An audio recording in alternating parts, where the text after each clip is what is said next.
Jameis Winston made it clear that he would be open to signing with the New York Football Giants in NFL free agency. We're going to break that down on today's show, as well as react to the Cooper Kupp trade rumors. Is it a good idea for the New York Giants to pursue the veteran Super Bowl champion? I think it might be. First, though, if you love the New York Knicks, you ride and die with the orange and blue, subscribe to our Knicks Now channel here at Chat Sports. I host that as well, and I want to see some Giants Now real ones over there, youtube.com/KnicksTV.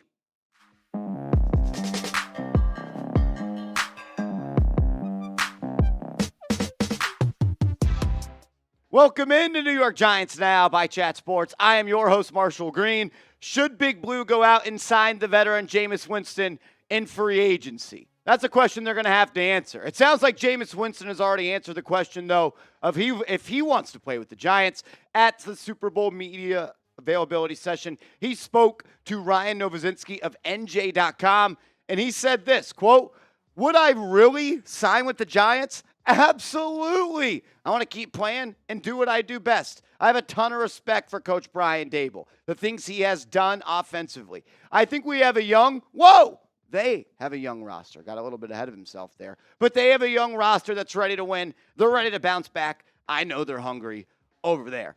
I just love Jameis Winston. I love listening to him talk. Really just a great dude, it sounds like, and a leader, and someone that I feel like can captivate a room and galvanize a locker room as well. And we know the Giants are going to be aggressive going out in NFL free agency looking for that quarterback. Remember, free agency comes before the draft. They're not going to know if Shedeur Sanders or Cam Ward is going to be available at pick number 3. And they honestly need to approach free agency with the mindset that they won't, because there is a chance that that might not happen. Also, Jameis Winston was covering the Super Bowl, and he asked Saquon Barkley a question where he said this, "Saquon, I'm a free agent.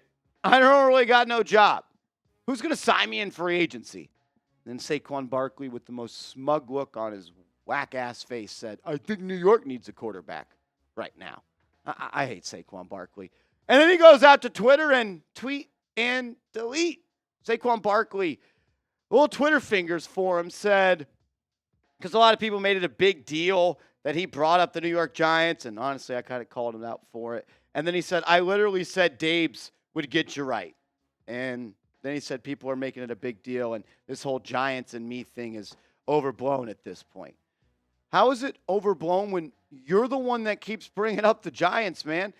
Jameis Winston made a funny joke, and you brought up the Giants. You just filmed a commercial 2 weeks ago about John Mayer not being able to sleep, and he could use this sleep medication. You brought up the New York Giants before you played them the first time this season on the Dan Patrick Show or the Rich Eisen Show. And every time you bring them up, and then when Giants fans talk about it, you just say, "Man, I'm tired." You don't just get to bring it up, and you don't get to decide when the book is open and being read for conversation. I hate the Eagles. I hate Saquon Barkley. Let's go, Chiefs. Patrick Mahomes, please get it done. Back to Jameis Winston and the Giants, though. Should they go out and sign him?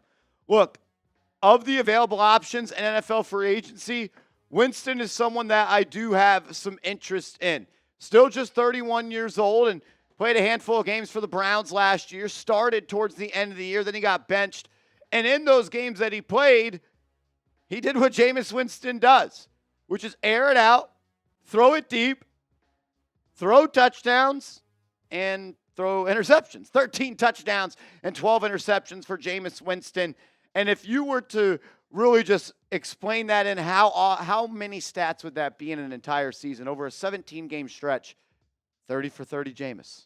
Again, 30 for 30 Jameis. 29 touchdowns, 29 interceptions. Jameis is someone that I think you can rely on in spots to come and play for you.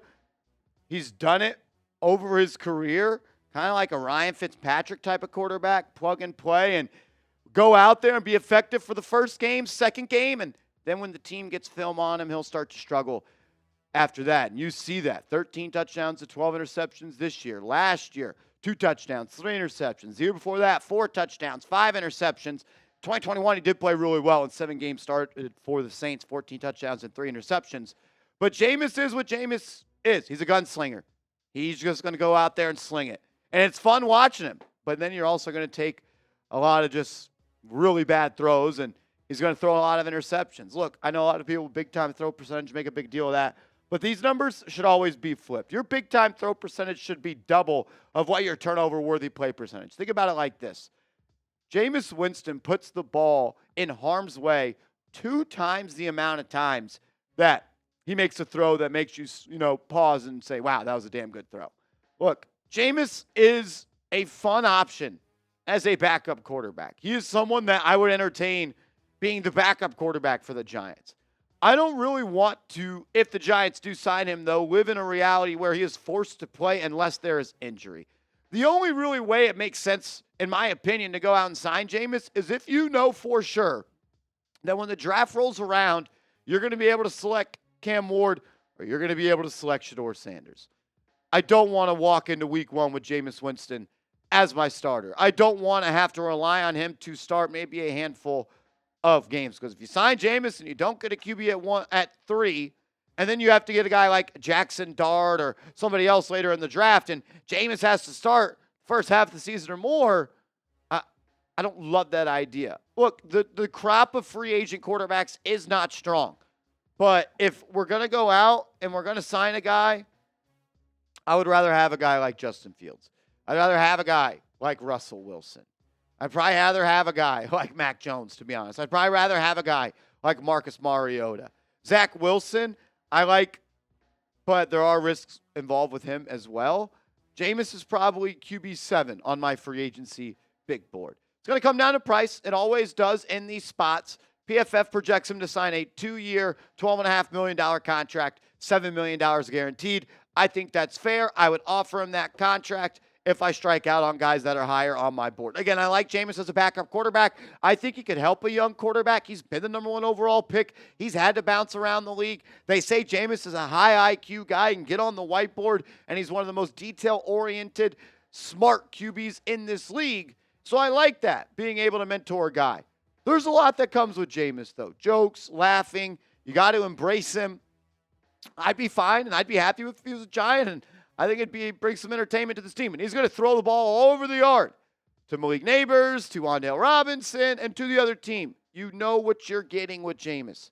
I like him as a backup quarterback. I don't want to sign him and have him play unless he is forced there by injuries. What do you think? Should Big Blue go out and sign him? They're going to sign at minimum 1 quarterback. They only have 1 on the roster in Tommy DeVito. Should Jameis be one of the guys they add? Type S for sign, type P for pass. Coming up next, Cooper Kupp had to address the media yesterday when he let us know that the Los Angeles Rams have told him that they're going to seek a trade and they're going to be moving on from the Super Bowl champion. Should the Giants call? And would it be a good idea to maybe pursue him if they do cut him? We'll break that down in a second. First, though, make sure you're hooked up with our proud sponsor, Game Time. The big game is right around the corner, and the best place to get tickets is with our proud sponsor, Game Time. And if you use our promo code, you're going to get $20 off your first purchase where terms do apply. Promo code is Chat Sports. That's ChatSports. Game Time is the best ticketing app on the market. They offer the best seats for the lowest price guarantee. They specialize in last-minute tickets. The app is super user-friendly. Get to see your seat view inside the app, so it's easy to decide which tickets you want. Last-minute tickets, they will alert you via a push notification when flash deals are going on, and the lowest price guaranteed. One of my favorite features, the all-in pricing feature. You have to tap that button. When the button is white like that, that means it is on. And that means the price you see is the price you pay. You're not going to get hit with hidden fees when you get a checkout. And that Game Time Picks feature as well, is awesome. It makes sure that you're going to get the best seats, and it's going to be that much more easy to go see your favorite team play. It's more than just sporting events, though. You go to concerts, theater events, comedy shows, and so much more. If they're selling tickets, Game Time's going to have those for the best seats and the lowest price guaranteed. So download the app, create an account, use that promo code ChatSports, $20 off your first purchase where terms do apply. All righty, Cooper Kupp. Sounds like he is going to be on his way out of L.A. His time as a Ram is coming to a close, and the 31-year-old wide receiver is going to be playing on a new football team next year. Why is that? He has a cap hit of $29.8 million for the 2025 season, and with what he's given to the game production-wise over the last couple of years, stacked on top of his limited availability due to injuries, the Rams are going to move in a new direction, and they're going to continue to focus their offense around Puka Nacua. I want to go back to this from Jordan Ahn from a couple of weeks ago. He said this: I expect the Giants to add a significant weapon via free agency or the trade. And I think if Cooper Kupp becomes available via the trade, the Giants may call.